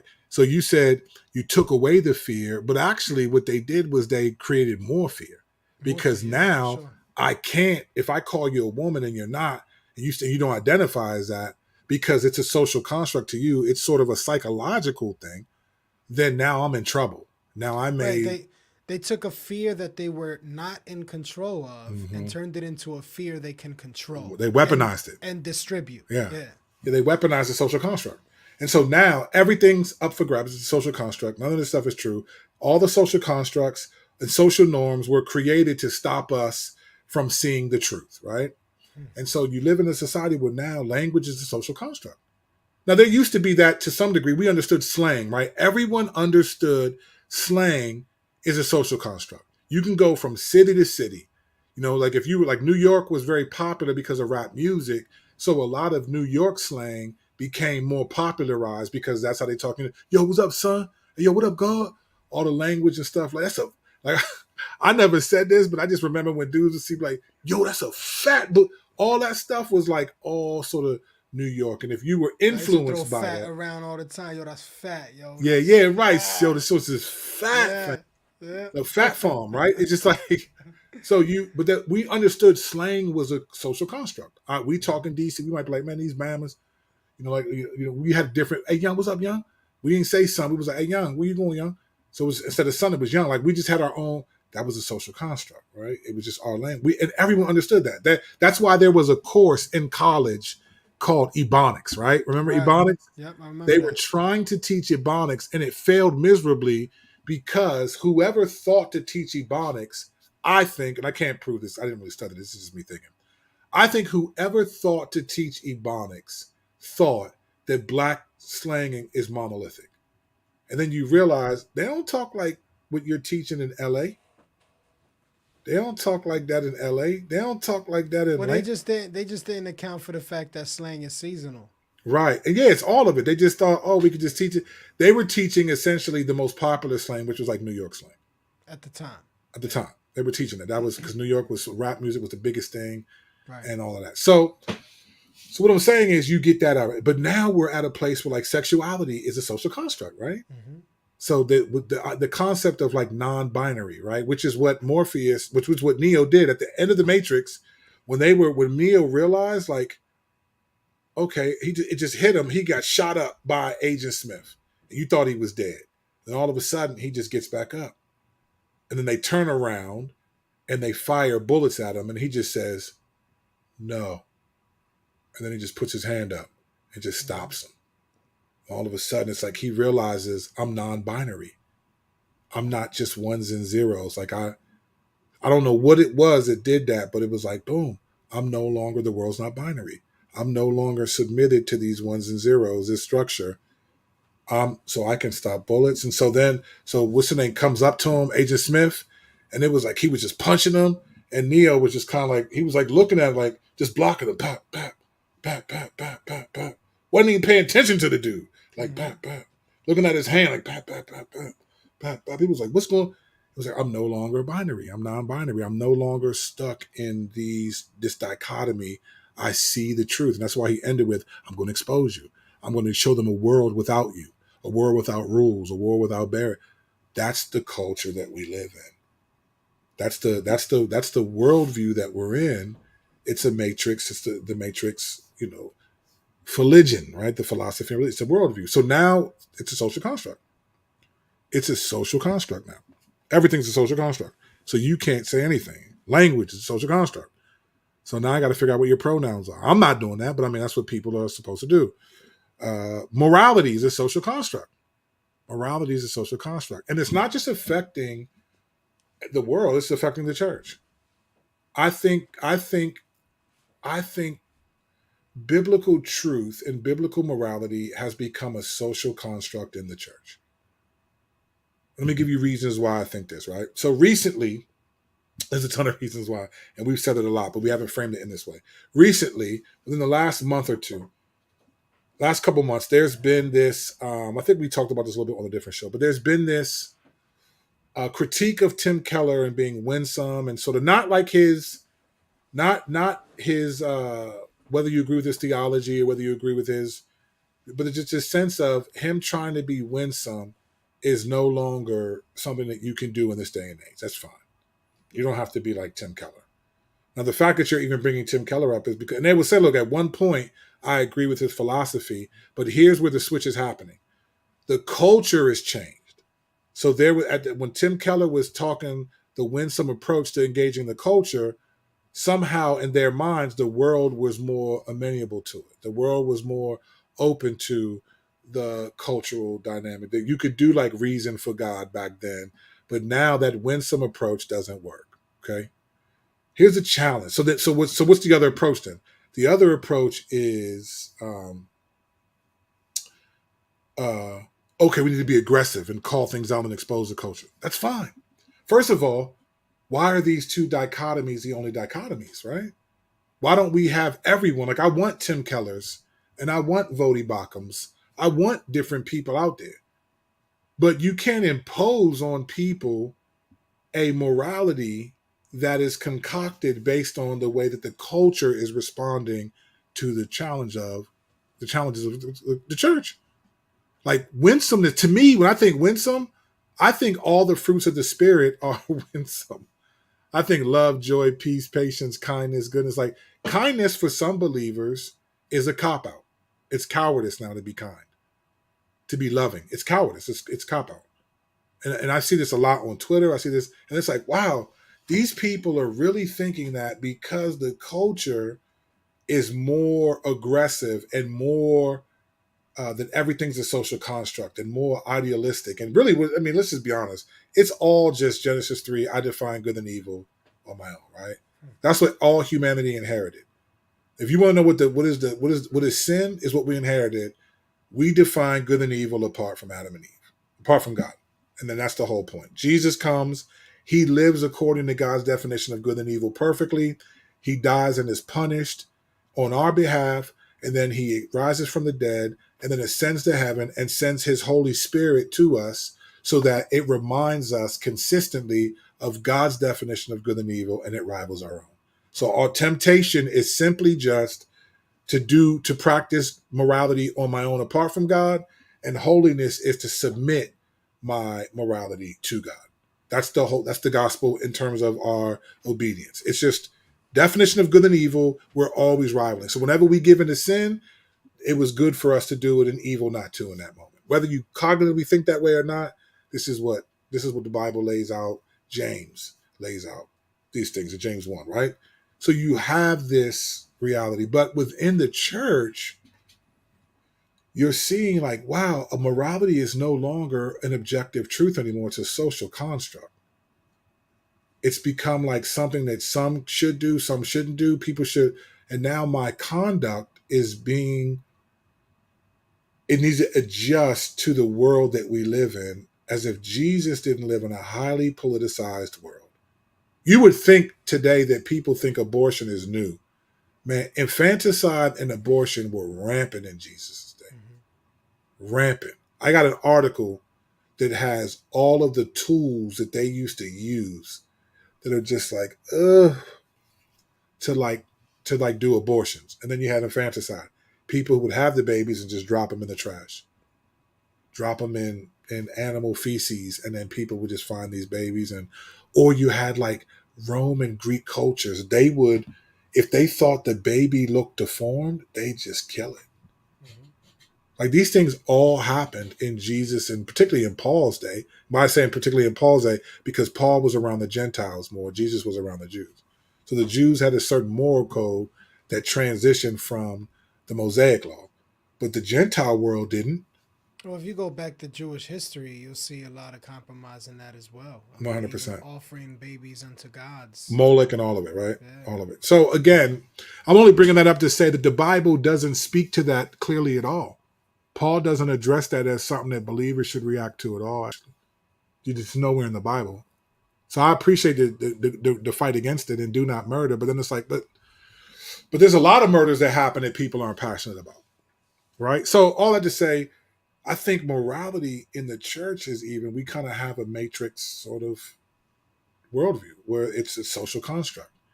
Biblical morality is a social construct. It's like, hey, listen, man, if we don't fight fire with fire, and that's never been what the Bible tells us to do. So you got all these things are social constructs. I'm just simply like, the golden rule, Jesus said, this is the law and the prophets. Mm-hmm. He said, if you do unto others what you want them to do to you, that's the law and the prophets. That's Matthew 7:12. What is that a social construct? Is that only, that's the law and the prophets. You said it all hangs on that one thing. Even if you just think of it practically, you would, as a Christian, you would think you'd want to be known as the one that is eager to help people. There's the one that you can go to be comforted, to be loved, to be cared for, to be served, to be sheltered, to be guarded. Like the Christians should want to be the most trustworthy people. 100%. You know what I'm saying? And that includes kindness. Like that's a huge part of it. Mm-hmm. But like, that's what I'm like. But now, again, my microcosm is small, but I see a lot of powerful people in modern evangelical circles. And they've given up on winsomeness. Mm-hmm. And the reason why is because it's what we've said before. It's just American dream morality. It's theological. It's because when it's theological, then my opposition is political. It's the other political party. So, and people, it's so ingrained in people that now many Christians, I go back and forth with this dude on Twitter, Delano Squires. And I like the dude. He lives in my area. I'm going to see if we can try to get up. But I don't really disagree with him a lot, but I think he doesn't realize that he approaches things from a political perspective primarily. And let me tell you what I mean. He's a conservative. Black dude is conservative. I think what he doesn't realize, and maybe he does this, maybe he is unique in this. I don't see this because I don't follow him. I'm not reading everything he puts out. I'm not doing that. I don't got time for that. He's not that important to me. But like, I don't like, to me, this is when you know that your political part, there's an allegiance. I pledge allegiance to the left or to the right. Here's how you know when that's there is when you can't genuinely critique your side. When all your critiques are the opposing political party, then I think I think your party is an idol to you, because you will have conflicts with your wife and disagree with your wife. You will have to sometimes adjust your children and disagree with them. But I see people, man, that feel like I'm defending conservatism till I die. I'm defending the left, progressivism till I die. This sense of even this idea. So all these things, these things are not of the Lord. I don't think they're of the Lord. So I'm not saying don't vote, don't care. That's not what I'm saying at all.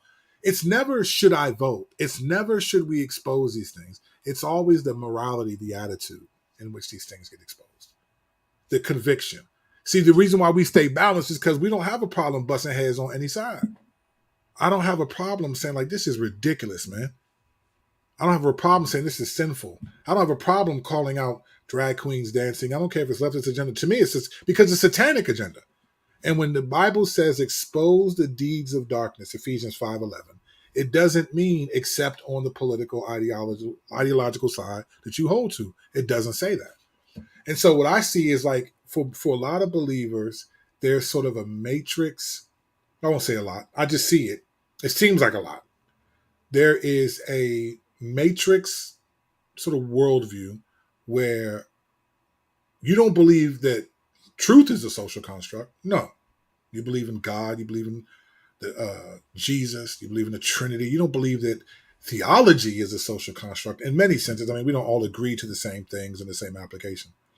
But what I see people doing, and we've talked about this is a new, but I'm showing you how this all connected. Every time we can always come back to this because it's just real. It's just morality is a social construct. The fruits of the spirit, to be specific. Not, I won't say because morality, I'm not saying these people are just like having sex or giving in and stuff. That's not what I'm talking about. There's that morality. I think people still try, but the fruits of the spirit are a social construct to many in the church because they're offended at what's happening in the world. And they think that in and of itself, let me just say this so that you know this, you and I know this. There is no one alive ever who is more offended at what was happening in the world than Jesus. There's never been a person who has ever been more aware of how sinful the world is and more offended at how sinful the world is than Jesus. Never. Like, you cannot be more offended at abortion than Jesus. You will never be more offended at LGBT sin than Jesus. You will never be more offended at criminal justice injustices than Jesus. You will never be more offended at any sin that you were passionate about more than Jesus. Never. Ever. So the question is, do you look like Jesus in your responses? That's the question. Do you look like Jesus? Does your response? And again, we're not we get that. We understand that. We get that. Rick Astley, only him. We understand that. We're not talking about perfection. We're talking about direction. That's my problem. That's my problem. There's no one that is more offended at sin than Jesus, so much so that he became a human being and took the full wrath of God for it. He was offended enough to punish himself and loving enough. You get the wrath and the love of God all in one moment at the crucifixion. Mm-hmm. But yet, Jesus, with all the sin that was happening, He could say to the adulterous woman, neither do I condemn you. Go and sin no more. He could say to the woman at the well, yeah, you've been with a couple dudes, and even the guy you're living with now is not your husband. You know the people he were offended at? The religious leaders.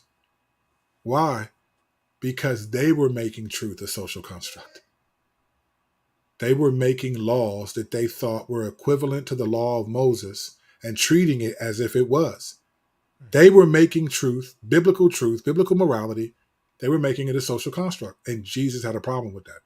So that's why he spent adding social constructs to it. That's 100%. 100%. That's why Jesus was like, hey, listen, you have heard it was said this. Let me reintroduce you off the Jay-Z. Allow me to reintroduce myself. My name is Hove. The real Hove was telling you this is what it is. You heard it was this, is this. Then he would say to people, look, these Pharisees, they walk in these places and look like they have it all figured out. They like to sit at the best tables. Don't be like these people. You said this last week on the show. Your righteousness has to exceed that of the Pharisees. Right? Jesus was mad because they were making biblical morality a social construct. I think today that there's a crisis, and it's because we thought that God gave us this nation and that we're better than other countries, and that the Constitution and these things that have governed our country are falling apart, and we think that somehow it's happening because of these people, and no one, to me, is even considering maybe the Lord is letting this happen for a reason. Like, why is God letting this happen? But even if it's how do we respond? It's because biblical morality is biblical fruits of the Spirit are a social construct to people. And it's sad because things that should cause us grief, like even some of the responses to the SBC report, it's almost like everyone wrote down the issue in their living room and they just spend time just dancing around that joint with their spouse. You're just dancing around the issue. Everything's just dancing around it. You just got it tattooed on just painted on your floor, and you're just dancing around it. And I just think, wow, we're going to stand before God one day. People make judgment. Pastors be making judgment, the judgment seat of God, a social construct. Fam, you lying, cheating, stealing, sleeping with people's wives, doing all this stuff, leading people to saying all this stuff, and you act like you're not going to give an account to God for that? It's fascinating, bro. It's fascinating. I think I think the church is sadly has even more so adopted this sort of, this philosophy, religion of the matrix, which is fruits of the Spirit or social construct. And so now when you try to stay balanced and be like, hey, critique both sides. I don't care if you're a conservative. Critique the left, but also call out the right. Call out what you see. We expose the deeds of darkness, but when you're theological, you expose the deeds of the opposing political party. And then you get mad at people like us, myself, who just are not beholden to any position. And you say, I'm being a coward. I'm not being a coward. I think you're the coward, to be honest, because you're putting your hope in a political system that's failing. It's going to fail. And Donald Trump is not going to save it. Conservatives aren't going to save it. Like, this is a God thing. Right? This is a God thing. This is a God thing. He got to do it. You can't put your hope in liberalism. So we already know Joe Biden can't even have a conversation with Jimmy Kimmel. They had to cut the commercial because this dude is like he's got the brain of my granddad right before he passed away with Alzheimer's. This dude has dementia. He's the president of the United States. He has dementia, this dude. This dude can't even have a coherent conversation. Like, why do you even put him on? You know why they put him on? Because they know no one cares anymore. He's already president. It's just, what are you going to say? He's not going to. You should be able to be impeached for not having the right psychological profile when you run America. You should be able to be impeached. I personally think Joe Biden should be impeached on psychological reasons alone. I think every leader that the nation upholds is reflective of the nation's health. Yeah, 100%, bro. Don't hurt him too much, though, with that. Don't hurt him. But that's real. I mean, that's happened in Israel, right? The kings always evil kings affected the people. Yeah. Always, right? Start from Hezekiah and work your way on down. And evil people always came from evil kings. So anyway, we could talk all day, all night, but this is what we do, man. We're always going to give you just something to think about. You don't got to agree with us. I don't mind. So please don't tell me, man, I love what you guys don't always agree with what you say. I don't care if you always agree with what I say. Thanks for listening anyway. You don't agree with everything your wife, your mom, your dogs. You don't agree with everything God says. You may agree with it theoretically, but in practice, you don't agree with it, right? If you sin today, you don't agree with everything God says. So I get it. So that those kind of sentiments, I think, I appreciate them, but they're not necessary. I don't expect people to agree with everything we say, but we're going to try to point out what we see and why we think it's happening because we're cross-examined. That's what we do. The Matrix is a religion. It's a philosophy and a religion. It's a worldview. And I think it's affected all of us, including those of us in the church. So ask yourself, if you're not, you can never be more offended at sin than God. But do you act more offensive than God? That's what I think. You're more offended than God at things that the left is doing. Do you think you're Neo? I think it's a good question. Yeah. And if not, then do you believe that the fruits of the Spirit are not a social construct, but things that we have to submit to despite? The reason why I love the Bible and what it stands for is because it was written, it transcends culture. Mm-hmm. Like the fruits of the Spirit have nothing to do with what culture you live in or what circumstances you're in. Huh? Binary. They're binary. They're eternally binary. The fruits of the Spirit are not non-binary, right? You just can't do it. It's just like it's there. And again, we're going to fail at it. I fail at it. No, that's not the point, but I'm trying, though. The point is, it's in my mind. I'm trying. I've changed a lot in the last 5 years. I used to be ready for war. And now it's like, man, you don't even, like, remember, even now, I used to be like, man, I'm with the smoke. I don't even talk like that anymore. I used to be like, hey, let's get it. It reminds me of, do you remember Matt Slick? You remember Matt Slick that he would do the radio stuff?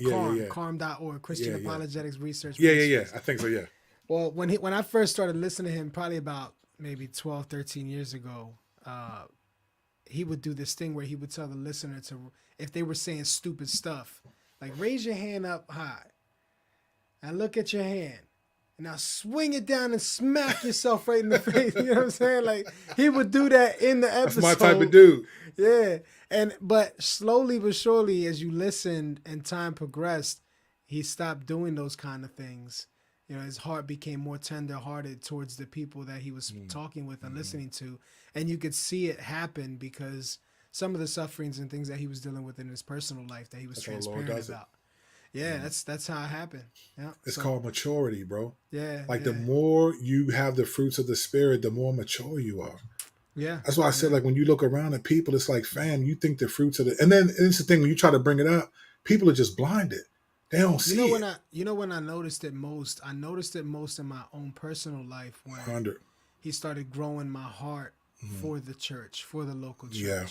Like when my heart started growing for the individuals within the local body, then I was like, well, I need to check how aggressive I'm being, how hard I'm being about things, how judgmental, like all of those reactionary things that were just a part of my character and who I was, who I thought I was.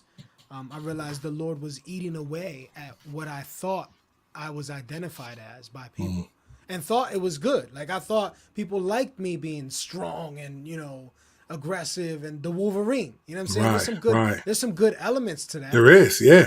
100. But it has to be controlled, and and the Lord has softened my heart through the local church, seeing it that way. Right. Sure. I think, and of course our relationship as well in the podcast and the stuff we discuss. Now we've helped each other a lot, bro. Just kind of get to that point where like, hold on, man. But I think believers should have a lion and lamb in them, right? Yeah. I think we should have a lion and lamb in us because we're imitating Jesus. We're to be like him. So I have that. I can be a lion, but I want to. So for some people, you got to learn the difference. I was more of a lion that's learning to be a lamb, also, and some people need to learn to be that are lambs that need to be lions, right? So I get it. There's that, but what I'm saying is just like wow, and you can't even bring this up to people. They don't even realize that they're. And I think it's fundamentally that we're so stitched into what we think the American constitutional sort of society is we're supposed to uphold these things because we equate them to biblical truths. we're going to do this on an episode, maybe not this season, because I got some, we could, but I don't think so. But one of the things we're going to do, I would love to do this. I challenge any believer to do this, right? Take all of the issues in each political platform, right? Just take all of them. Gun rights, LGBTQ rights, universal health care, particular programs for the poor, however they play out, what they give to the poor, taxes, all of those things. Take all of those out and just write them on a piece of paper, right? And don't separate them from just political ideologies, but just think, okay, I'm just going to write out the issues of all of this. And if you want to, just put them on an index card and mix them up so you don't even have, this is left and right. Don't write left to right, conservative, just write them all down. And I bet you if you go through just each issue and think, is this something the Bible really cares about? I think people would be shocked how much they support a political platform that the Bible is not even speaking to the issues that people are fighting over. I just don't think so. Or you're going to have to wrestle with, okay, which of these issues, not the party, because what we have the ideologies of the parties, and we get, you hate Trump and you hate the conservatives, you hate the left, but if you just put all the just issues out and said, okay, what are the things that God cares for? I guarantee you that a lot of believers would end up having what we would consider Democratic and Republican things combined. But because they're parties and ideologies and failures and people who represent these things and all this stuff that we don't see them, and we see them as left and right. But if we just stripped away the issues, you'd be shocked. What does the Bible like? Does the Bible really, really care about this? Like, does the Bible really say, or can this be considered a manifestation of what it means to love your neighbor? Is this one way to do that? Do we really feel like this is be the case? I mean, I could name issues now that I think we would be like, where does the Bible speak to that? Like, taxes. Where does the Bible speak to tax cuts for the rich? The Bible warns the rich a ton. Find me anyone watching this, whether you're watching it live or you're listening to it in audio, watching it, I will give, this is true, I'm being honest here, I will give anyone $50 if you can find in a credible translation a warning from God to the poor, like he warns the rich. I'll give you $50 if you can find any credible translation where God warns the poor like he does the rich. I'll give you another $50 if you can find in any credible translation. That's important. Don't give me the Saint such and such church translation, St. Corinthians Baptist Church. $50 if you can find God warning the poor like he does the rich, admonishing the poor like he does the rich. Another $50 if anyone in a credible translation. It's the first one, not anyone, the first one. Because if you find it, because I don't think you're going to find it. So I'm not doing it to anyone. But the first one who can present to me God warning the poor like he does the rich. Show me the verses. Tell me where they are. Don't tell me your interpretation. I want to see it in the verse. 2, show me where God considers the poor as where he warns the poor and for the way they got poor. Like, does God say, when it talks about he cares about the poor, is it only the poor that didn't cause themselves to be poor by their own actions? Does God make those distinctions in the Bible? If you can find that, I will give you $50. Because I've been searching. I can't find it in a credible translation. But you guys, there's a lot of you that are sharper than me. You might find it. I cannot find a verse where the poor is separated by how they got poor in the Bible. And that God cares about only this particular kind of poor, but not this poor. I don't see that distinction in the Bible. But we see it happen all the time in our political system. So again, Soapbox put away? Soapbox put away.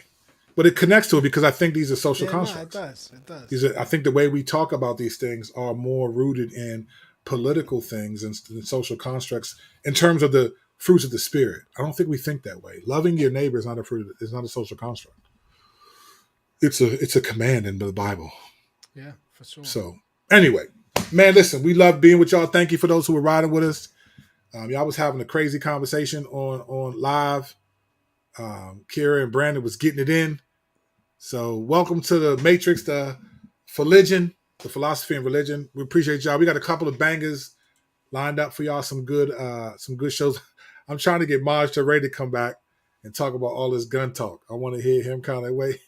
That'd be good. That'd be good. So I'm trying to get. I jokingly said we need to get you back on the show, but I think in light of this back and forth exchange that me and this other brother have had, I might try to see if he wants to come on the show and do what he wants to do. So, all right, don't forget, y'all.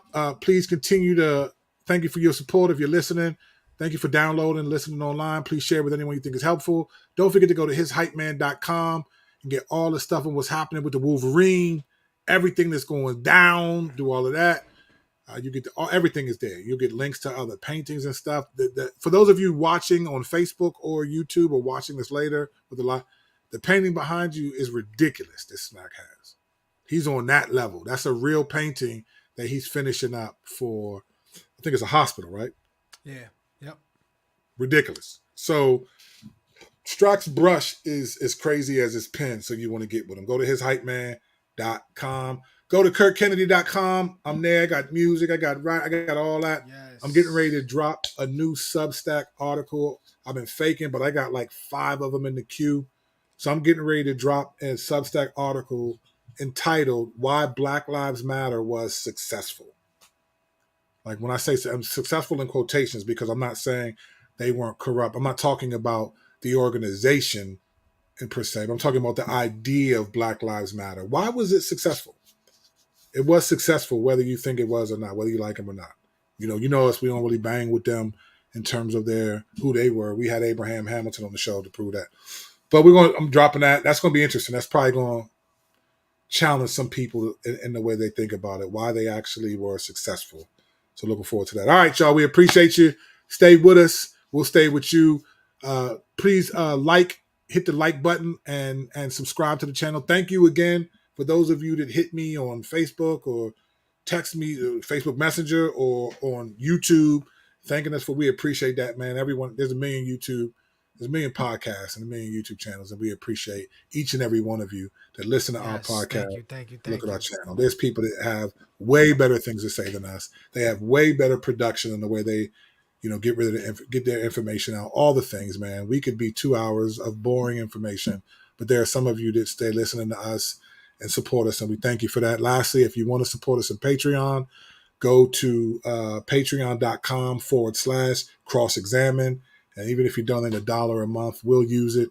We'll take it because we're just out here grinding. As Biggie said, it's real in the field. All right, y'all. Having said that, I'm Kurt Kennedy. He's Strack the Wolverine. We gave y'all pause. We gave y'all perspective. And now we giving y'all closure. We out of here, y'all. Grace and